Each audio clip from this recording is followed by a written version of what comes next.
Back here on Our Community with the CEO of the Community Health Center Branch County, Randy DeGroot, and we continue kind of recapping 2011 and also talking about some of the different things that are going to be happening in 2012. And, you know, there's a lot of renovation going on.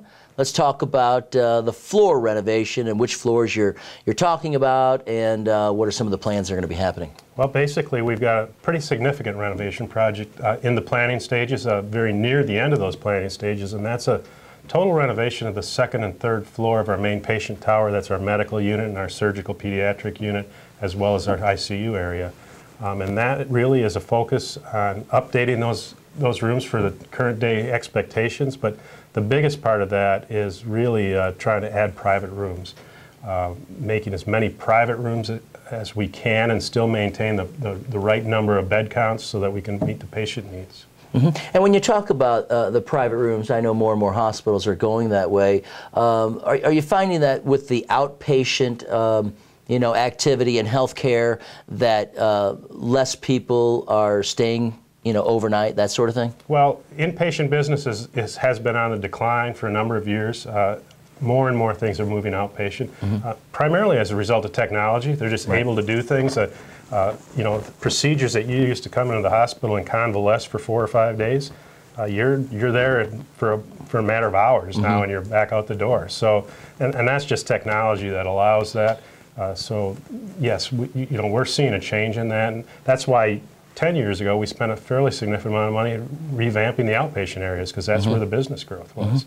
But now it's time to turn our attention to the inpatient. They need it, and I think patients will be extremely pleased with the results when it's done. But it'll be a challenging project for us because it's an area where we provide 24-hour care. We can't close, but we need to renovate, and we're trying to plan through that process. Lots of phasing involved, as you can imagine. You know, it's a challenging time right now for hospitals and you know, the healthcare industry.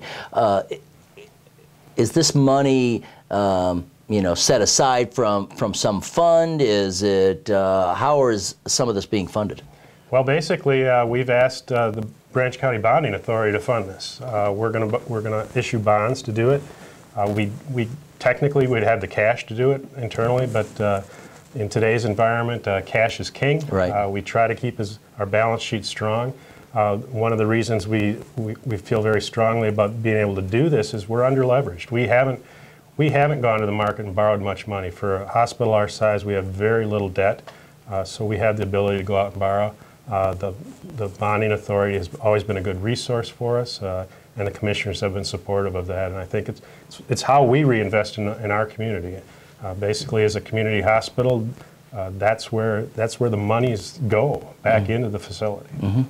And you know, the hospital is very involved in the community, as everybody knows, and one of the big community events that you have is the Community Fest, and that's coming over to the Community Care and Conference Center, isn't it? Yes, that was a big kind of a risk for us. We've been down at the Relay for Life in association with American Red Cross for years, very successful. But we thought we were losing our identity a little bit, and time for a change, and tried something new. We moved it over to the Community Care and Conference Center this past September, and it was very successful. In fact, overwhelmingly successful. We had a great turnout, and very pleased with the community support that we get, and pleased that we're able to offer those services. Lots of free services performed during that, and not only from CHC, but other vendors were there as well. A couple other things. You got a new CFO? Yep. My CFO retired in April of this year, and we recruited a new CFO who joined us in May, Steve Anderson. Lots of healthcare background and experience. He was from the Ohio area, has bought a home locally, and has been with us. And finally, we want to talk about electronic medical records. What's going on there, Randy? Well, everybody's favorite subject in our building because it impacts everybody. We went live earlier in January with the computerized physician order entry, which is a big deal, and it's really part of the overhaul of healthcare. We're required to get towards an electronic medical record, and this is really our last step in that process. We've got 10 physicians that agreed to be part of the startup team for that, and we're going to be phasing that in over time. But knock on wood, at this point, it's been very successful and seems to be working well. We're going to work through all the issues with that.